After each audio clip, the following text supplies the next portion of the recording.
Okay, good morning, everybody. Welcome to today's virtual Cabinet meeting.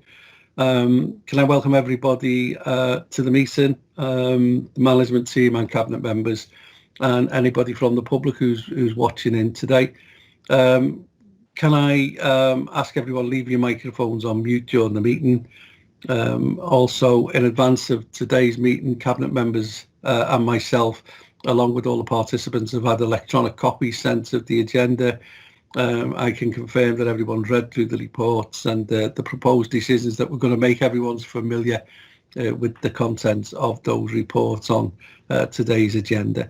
Okay, there's also been an opportunity offered to the public to register and ask questions, but no one's asked or registered any interest in addressing today's Cabinet meeting. So at this stage, if we can ask the committee secretary just to bring each of the Cabinet members onto screen to check that we can all be seen and heard.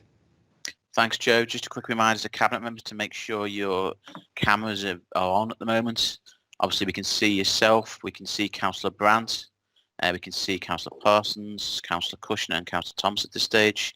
Cllr Simon, could you just make sure your webcam's working for us, please, if you could? And Cllr Connor as well, just to make sure you're present as well. If you just like to say a few words, just so you come up on screen, so you're visible for all of us.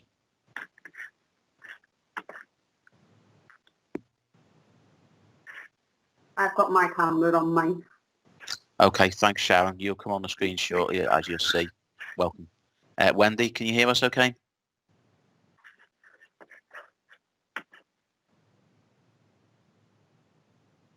We can come back to Wendy, Joe, but I think we are. I can see and hear you. I don't okay, know. Wendy. Well, we can see and hear you now. Yeah. Yes, we can. On now. Perfect. That confirms. Okay. Thank you, Mike. Thank you for that. Okay, we've received apologies from Jeanette McLaughlin, and Roger Mann is attending as a alternate for Jeanette. Okay. Nobody's sent any declarations of interest on any items of the agenda. Has anybody, Councillor Kushner? Yeah, I've got interest in item 4A. Regarding about the community adult learning, the education budget one, because of Old Valley Community Trust, please. Yeah. Okay, so if that's noted and declared, thank you for that. Any others? Any other comments? No. Okay. Minutes of the last meeting, which was held on the 17th of July. Are the minutes of that meeting agreed? If I don't hear any dissent, I'll accept that as that being agreed. So, everyone okay with that? Okay, fine. No dissent. Item number 3 is Mayoral Reports. There are none to be considered today. And then item number 4 are the Mayoral Recommendations, and there are 2 public recommendations to consider today. One is the adult education budgets, and it's the grant allocation from the LCR, from the Combined Authority, and it just seeks our approval to accept the grant through the CA from government of 4.9 million for 2020-21, which will of course be used to support the provision of adult education across the city. Barbara, any comments from you? After the lockdown and increase in unemployment, so any additional money we can get towards helping people into work and training is, as I said, very welcome. Chair, okay. just to briefly comment at this stage, and as per Councillor Kushner's declaration of interest, Councillor Kushner has muted his microphone and turned off his video feed and has had no active part in proceedings on this matter. Right, okay, so that's fine, and thank you for that, Mike. So are the recommendations as set out in the report agreed? If I don't hear any dissent, I'll accept that as everybody agreeing. So any objections to the recommendations? No, so the recommendations as set out in the report has been agreed. Our second public recommendation, which was circulated in the supplementary agenda that you all received on Tuesday, without the usual 5 days appropriate management, without the appropriate notice, and this is because the importance of putting in place a management arrangements in respect of the strategic housing delivery programme across the city. So the supplementary agenda, pages 18 to 22, and it just seeks our approval to utilise the revenue provision originally identified for equity investment purposes into the Liverpool Foundation homes and transfer this to the Regeneration and Economy Directorate, so their budget to provide revenue funding for our strategic housing delivery team.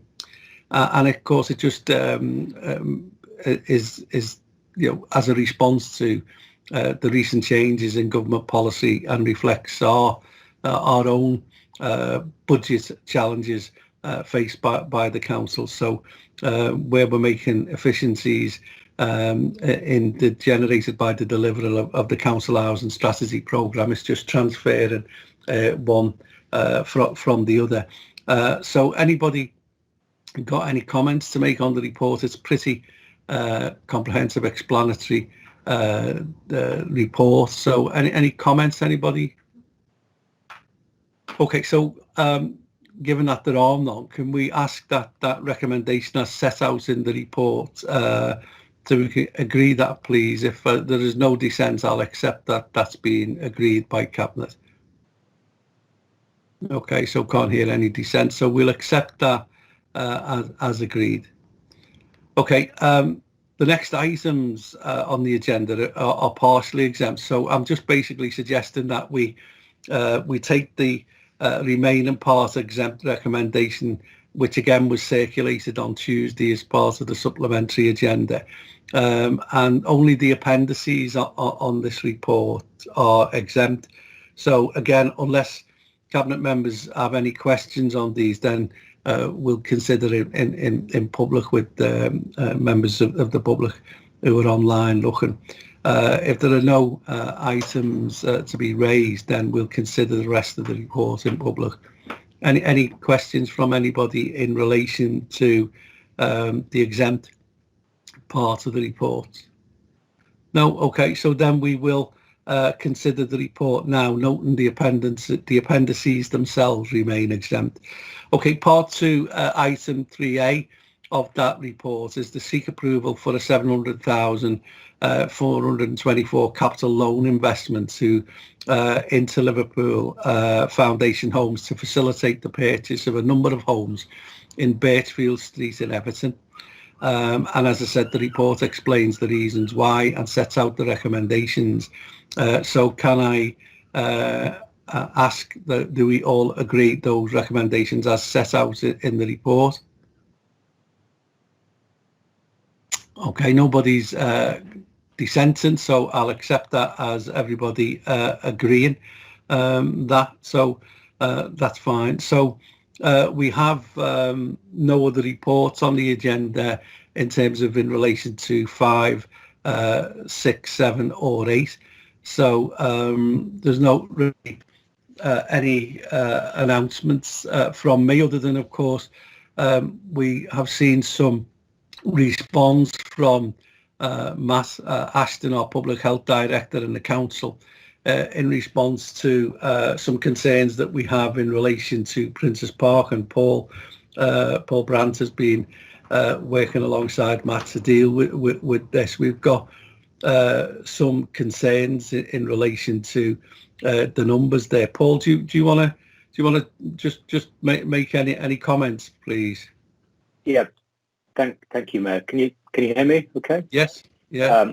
Brilliant. I think it's we've seen on the national scale government making moves where it's seen that situations have not been under control. This is a very timely move, a preventative move to take action early to avoid the potential risk of things getting worse in this particular area of Liverpool. As you will know, we've already taken proactive measures in relation to parts of South and North East Liverpool in previous weeks. So this is an attempt to nip in the bud a small uptick in the number of positive cases that we've seen in that area, and in order to make sure that by taking this timely preventative measure that we avoid having to take more serious and more longer term measures in the future. We will obviously continue to liaise very closely with the communities, the community leaders, local councillors, local MP, and of course faith leaders in the area, and extremely grateful for their wonderful cooperation so far, and I'm confident that the measures that we're putting in place will positively bear down on the very small outbreak that we've seen locally. And we will continue to make or keep that dialogue going throughout the day and make further announcements when it's appropriate to do so. Okay, I mean, thanks for that update. Liz, I know you've got your hand up. Do you want to make a comment? Yeah, thanks, Mayor. It was just to add to what Councillor Brant had said with regards to the response in the community, and to place on record my thanks to the Liverpool team for the work that they've done in actually pulling together community leaders and disseminating information, and actually outdoor knocking, and they're out again today door knocking and making sure that residents have the correct information and know how to access support. So they've mobilised really rapidly, and it's been a fantastic response from them. So I just wanted to place on record my thanks. Yeah, and I think thanks for that, Liz, and yeah, I think that comes from every one of us, really. I think that both a thanks to them for what they're doing, and I think Paul touched on the fact that the ward councillors, the MP, their office and stuff have been involved in this, and as some of the community groups up there, so we're actually grateful to all of their support. I think also, Matt and his team, Matt Ashton and his team, have responded really quickly. The chief executive's been involved with that as well, with our team coordinating things, and I think it just shows that for me, that we can coordinate a sort of response, and a rapid response, as Paul rightly said, as Councillor Brant rightly said. There are other issues in part of the northwest in Greater Manchester, but we're not in that position here. But this just means that we are proactively responding and taking action. And I'm going to bring in Matt just to give us a brief update. But I want to just put on record my thanks to everybody that's involved in terms of doing what we're doing in regard to this, and we're doing the right thing. We've got to respond. I know it's a difficult time. It's for a large proportion of the community, it's Eid, and it's a difficult time for us to be doing what we're doing. However, what we're doing is the right response. It's proportionate, and it's necessary for us to take the action we are taking, so that we prevent any more infections within that area and spreading. So, Matt, can I bring you in just to ask you for an update without going into too much detail about what we're doing, but giving us an update as best you can. Yep, thank you, Chair. Everyone hear me okay? Yeah. Okay, so morning everybody. So as colleagues will be aware, we've seen a rise in confirmed cases in the Princess Park area over the last week. It's approximately, out of the total number of cases or positive cases we've seen in the city, it's over 40% of them have been in one particular ward. So we are concerned that unless we do something very proactive and preventative, that those numbers could continue to increase. And as Councillor Brant suggested, it might lead to more harder lockdown measures in that ward and across the whole city. So it's just really, really important we act as quickly as we possibly can. So we've been putting in a number of measures. We've been putting in a number of measures over the last day or so, and that includes we now have a pop-up walk-in test centre installed at Princess Park Health Centre on Bentley Road from Saturday the 1st of August, where people can drop into, they don't need to make an appointment, drop into from 9 a.m. to 4 p.m. for the next week from Saturday, and that's if they have the symptoms, but without the need to book an appointment. The other measures we are taking, so we have advised people who are shielding, who are due to finish shielding actually today, to continue to do so for another 2 weeks. We have suspended visiting at care homes in the ward, except for those who are at end of life, and those care homes are also closed for non-essential staff visits. and we have advised that community buildings in the ward are to remain closed and upcoming gatherings and events are equally suspended. We have community volunteers deployed to do door-to-door knocking to raise awareness of the testing and to promote those key public health messages. And we are working closely with Public Health England to review any further actions that may need to be undertaken.